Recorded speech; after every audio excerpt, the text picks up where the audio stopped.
বেড়া এনে খাড়াই লুছি কিরপি নিয়ে আল্লাহ। আরে ভাই জ্বালাইস না তো বেটা, পেরায় আছি, ভালো লাগতেছে নাকি? এ বেড়া মোটু খুললে ক তো মুই তো একটা হেল্প করতে পারি বেড়া, বোঝো না চা। আরে বেড়া কি কম দুঃখের কথা বেড়া, ঘরের বাইরে গেলে টাকা পয়সা নাই, কোনো শান্তি নেই।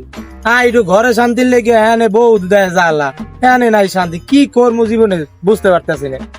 এ বেড়া এ বউর সমস্যা মধ্যে একটা সমাধান আছে। কি আছে তোর কাছে ভাই? আমার একটু কই, আমার একটু বাসা, আমি ভাই আর নিতে পারতেছি না এইসব প্যারা। বেড়া সমাধান তো একটাই, তালাক।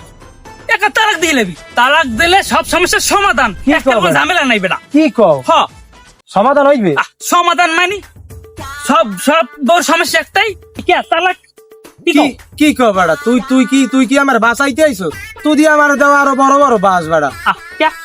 এই বেটা এই যে 10টা লাখ টাকা দিয়ে যে কাবিন করছি, তা আমার বেটা বাইরেই ঝেরি না, এই টাকাগুলো এখন আমি কমিয়ে দেবো। ক তুই আমারে, তুই কি বুদ্ধি দাও আমারে, যদি তুই আমার খাবি? দেখছো এ বেড়ে দেখছো এই জন্য মানুষে কয় নিজের খাইয়া বোনের মাস তারাই নিয়ে ভালো একটা উপদেশ দিলাম, নিজের খাইয়া হ্যাঁ হইলে না। এ বেটা তোর সমস্যা তুইলেই থাক বেটা, মানুষের ভালো উপদেশ যেতেই নেই বেটা, চল তো।